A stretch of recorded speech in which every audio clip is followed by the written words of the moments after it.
So for those of you, if you haven't met me already, I'm Niki Banta, and I am your counselor. And so I went in the classes. I knew we were going to probably have some snow days. I was supposed to go on Monday, Tuesday, Wednesday, and I doubled them up all on Monday. So we had double classes, and I'm hoping that they heard what they needed to hear because there were so many people in that classroom. So I'm glad you're here so that you can also help your daughters in the scheduling process.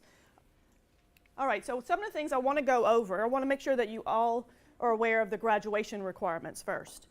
And then I want to talk about the honors diploma, second academics, first academics, and then when you have to turn in the sheet, or when they have to turn in the sheet. And then also at the very end, I want to talk about TOPS requirement. And for the most part, we're pretty much aligned with them. Okay, so to graduate from St. Joseph's, you need 4 Englishes, 4 maths, 4 sciences, 3 social studies, 4 theology, so every year. And then you need 2 units of foreign language in the same language. You need 2 units of PE, and they accomplish that by doing a half every year. And then fine arts, you need 1 unit of fine arts in the same, I'll talk about that more, but in the same discipline. All the students are reading Divergent, so I say all in the same faction is what I told them. I don't know if anybody else has read it. And then you need 1 additional elective. So I'm gonna do what I did with the girls. 25 units to graduate. They have how many classes per day right now? 7. So if I did 7 every year, I'd end up with.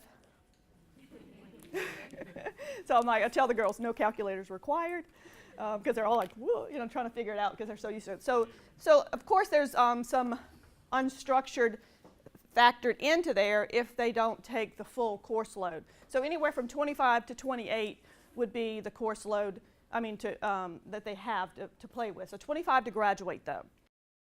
Honors diploma. So I want to kind of go over all the criteria before we get into the scheduling part. To graduate with an honors diploma, the students have to have earned 9 honors or AP courses throughout the course of being here for 4 years. Now, we don't penalize them because freshman year you need to get acclimated, so if they didn't take any freshman year, they can still do it. It just, then they'll have to do 3, 3, and 3. So between 9th and 10th grade, you had to have a minimum of 2. And then from here on out, like some girls might take 4, 3, 3, and they're like, well, I won't take any senior year. You have to take a minimum of 2 junior and senior year.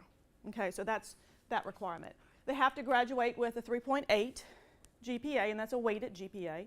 So the A's are 5.0 and the B's are 4.0. And they cannot earn a D or an F, so no grade lower than the C. At honors night, just for any new moms, we have honors night the Friday before graduation. And all the students are represented. They all get a St. Joseph's medal. And then we call up all the honors diploma students, and they'll get a gold medallion and a wide red sash that goes on top of their white graduation gown.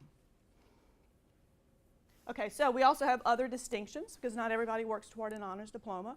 And so one of them is the first academics.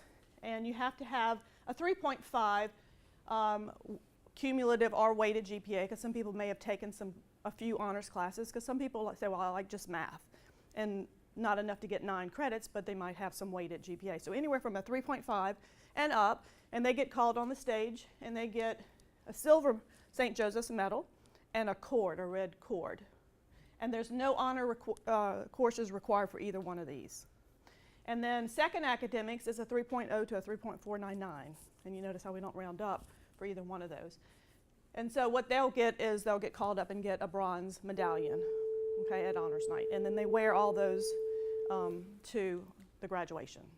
All right, so for 10th grade, there's a lot of classes that are built in because everything's geared toward that core 4. So they have to take English, math, they have to take their science, they have to take their second year of their foreign language, they have to take theology 2, and they have to take their PE. So that's 5.5 credits built in. So now what we're looking at is filling in the other 1.5 credits. So how do you fill that in? Let me just talk about the sequence. So for English, they can either take the college prep, and they've all gotten these yellow forms that you need to sign before they turn it in. And I'll talk about when they have to turn that in. But this is the sheet, and they would check off what they want. And then they also have to go online to finish the online registration. So they choose between our college prep course or an honors English. This is in the way. In math, if they were in Algebra 1, college prep or honors, they would move to geometry, regular or honors. If they're in geometry now, regular or honors, they would move to Algebra 2, regular or honors. So while I'm talking about the honors, if students have made really good grades and have been successful in that class, they can go ahead and say, I would like to take geometry honors. They can check that off. What will happen is that we'll generate a list of all the students who have signed up for the honors classes or AP classes, and then it'll go to the department. And so the department will review it and make the decision whether they're approved or not approved for honors. Okay, so that's how the honors work. Okay, so for their science, if they're in physical science, I guess regular honors, they would move to biology honors, regular honors, or AP. Now, honors and AP also have the science fair involved in that. And AP is the advanced placement. It's College Board. It's if they take the test at the end and they pass with certain, well, let me back up and I act like y'all know. So advanced placement is produced by College Board, same people who produce the SAT. And it's a college level course. And at the end of the course, they take a placement test, and they can earn anywhere from a 1 to a 5, and 3 to a 5 is passing. So depending on what the score is, determines how many college credits they can go ahead and earn and get transferred to the college of their choice, depending on if it's a 3, 4, or 5. Okay, so that would, in AP. The thing about biology AP you need to know about is that there is some before class time. So if it's a first period, they might have to get here at 7. They might have to stay here at after school. So there's extra work that's involved in that because they're doing science fair as well as the AP work.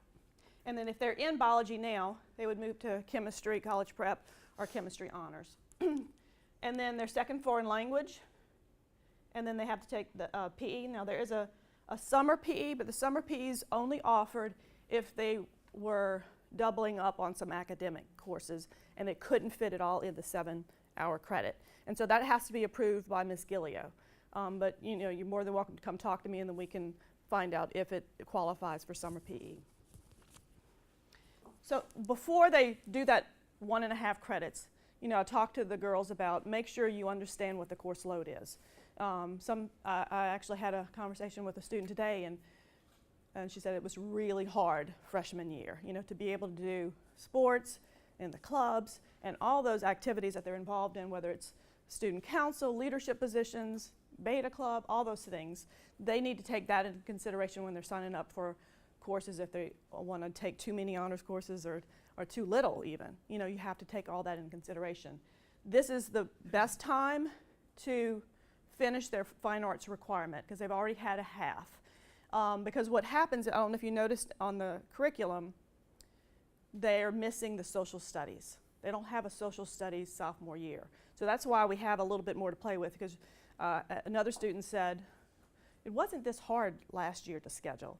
They didn't know what to do with 1.5. That's because they didn't have anything to choose from now.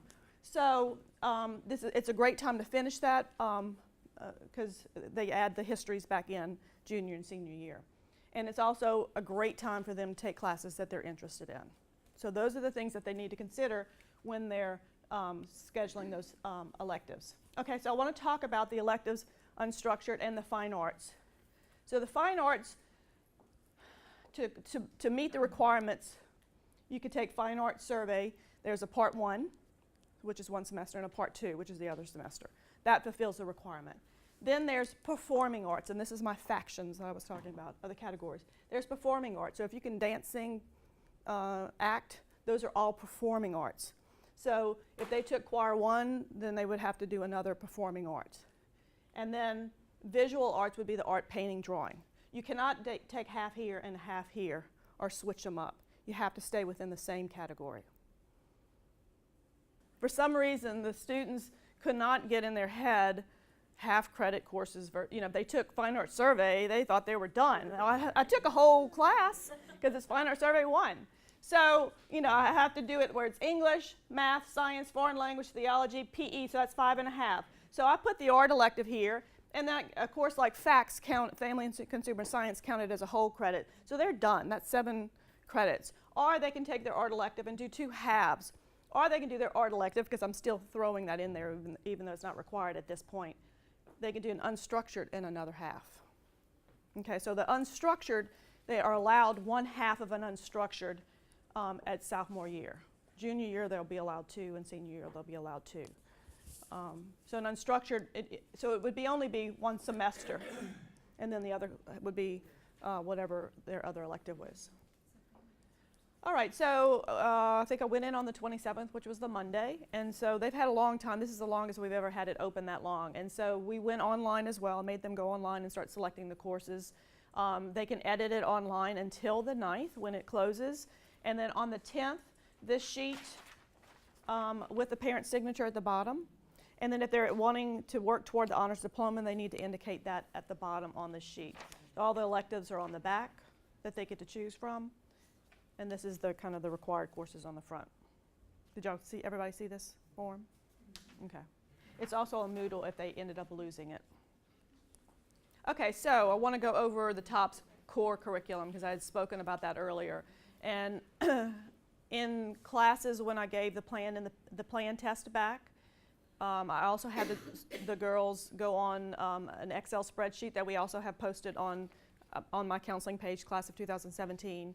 It's an Excel spreadsheet, and they need 4 Englishes, 4 maths, 4 sciences, 4 social studies, 2 foreign languages in the same foreign language, the 1 fine arts R, 1 in performing arts, 1 in studio, 1 in visual. So that's where that comes from.